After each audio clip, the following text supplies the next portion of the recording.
सब ठीक होंगे। वीडियो बनाने का मकसद ये है कि नॉर्मली जब भी मेरा कोई वीज़ा लगता है मेरे किसी भी क्लाइंट्स का, चाहे वो विजिटर वीज़ा फॉर सर्बिया से रिलेटेड है, चाहे वो सर्बिया से रिलेटेड कोई जॉब्स के ऊपर वीज़ा लगा है या अल्बानिया के ऊपर है, किसी भी रिलेटेड कंट्री का, किसी भी कैटेगरी का, तो नॉर्मली क्लाइंट्स की क्यूरीज ये आ रही होती है कि सर आप तो क्लाइंट्स का इंटरव्यू नहीं लेते, क्लाइंट्स के रिमार्क्स नहीं लेते, हमें कैसे पता लगेगा कि ये आप ही का वीज़ा लगा हुआ है, आपकी फर्म से लगा हुआ है, आपकी कंसल्टेंसी से लगा हुआ है या आपकी गाइडलाइन से लगा हुआ है। तो एक्चुअली मेन बेसिकली होता है कि due to some busy routine की वजह से मैं वीडियोस नहीं बना पाता। एक्चुअली इन चक्रों में रहूंगा तो काम कैसे बढ़ेगा, तो बिजी रूटीन की वजह से मेरा क्लाइंट के साथ इतना वो नहीं हो पाता कि जिससे मैं वीडियोस बनाकर सोशल मीडिया पे लगाता रहूं। लेकिन अब ये था कि क्लाइंट्स की क्यूरीज भी काफ़ी आ रही थी, तो अभी अल्हम्दुलिल्लाह क्या नाम है, हमारे ये बड़े अच्छे क्लाइंट्स हैं जिनका नाम है वो भाई हैं, ये बांग्लादेश से हैं, बहरीन में होते हैं, और इन्होंने हमारे से सर्विसेज ली, कैसे ली, क्यों ली, और क्या इनका जॉब प्रोफेशन था, और ये क्या बिजनेस करते थे कि जॉब प्रोफेशन में थे, या इनकी बैंक स्टेटमेंट कितनी थी, ये किस तरह आए, ये सारी चीज़ें आज हम इस टॉपिक पे डिस्कस करेंगे। इनसे भी क्वेश्चंस पूछेंगे कि ये इनको हमारी सर्विसेज कैसे लगी और किस तरह इन्होंने अपनी ये जर्नी का इब्तिदा किया, स्टार्ट किया, कैसे ये हमारे पास आए। जी महबूब भाई अस्सलाम वालेकुम, कैसे हैं आप? ठीक है। तो आज अल्हम्दुलिल्लाह आपको यूके का विजिट वीज़ा ग्रांट हो गया 6 मंथ मल्टीपल एंट्री वीज़ा के साथ। तो सबसे पहले तो मुझे ये बताएं कैमरे में देखते हुए कि ये चीज़ आपने कंफर्म करनी है कि आप मतलब कैसे आए थे मेरे पास। अस्सलाम वालेकुम भाई, थैंक यू आपका सजेशन दिया। फर्स्ट टाइम हम फेसबुक पे देखा, बाद में हम टेलीफोन किया आपको, पूरा ऑफिस में आओ, अपनी डिटेल पहले पूछो, बाद में इंशाल्लाह हमारा डिटेल्स दियो।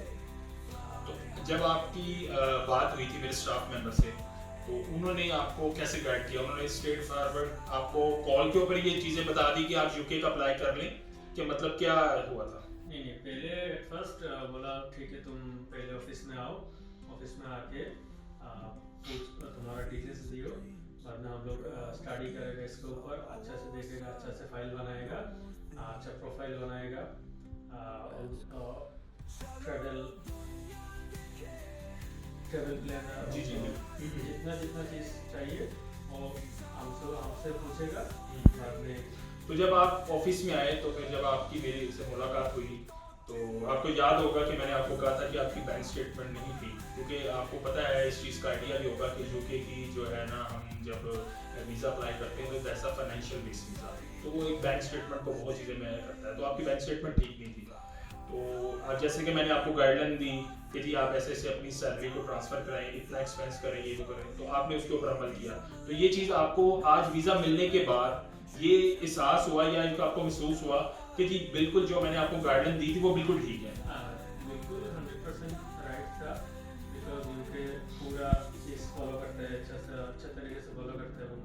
आप यूके वीज़ा जो सिस्टम से वीज़ा देते हैं, आप पूरा गाइडलाइन मेरे को दिया, पूरा सिस्टम फॉलो किया मैं। आपका कितना क्लोजिंग बैलेंस था? 5300 मोर था, समथिंग प्लस था।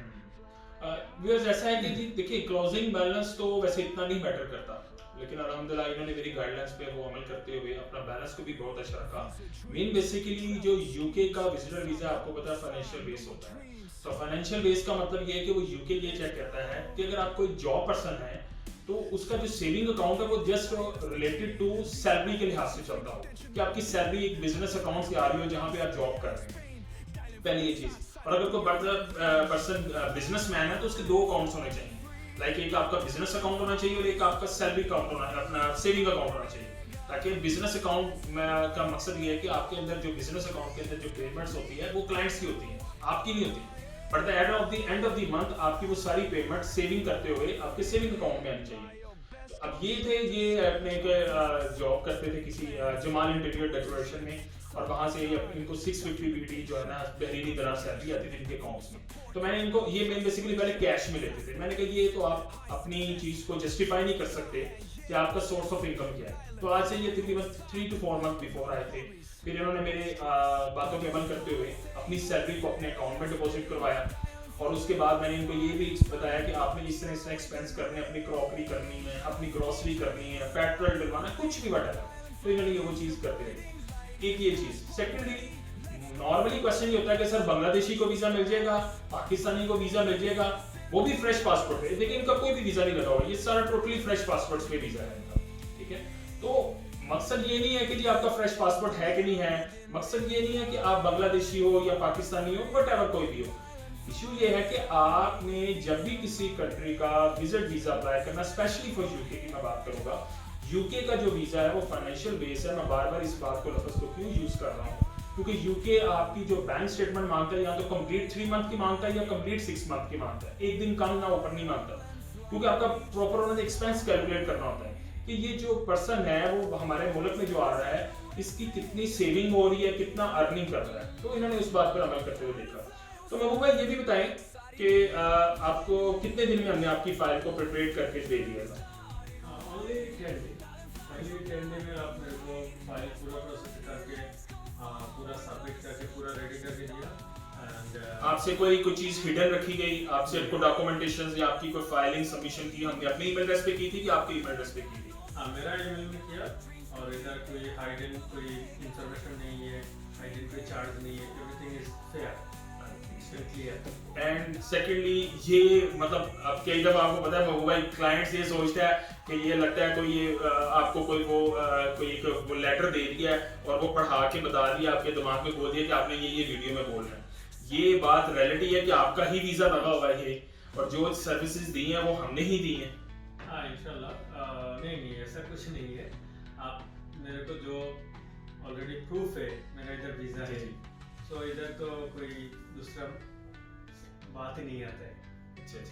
तो अभी क्या एक्चुअली मेन बेसिकली इनका प्लान वहां पर घूमने फिरने का है, जस्ट ओनली कोई वहां पर सेटल होने का नहीं है। और आपको पता है यूके के मल्टीपल विजिटर वीजास पे आपको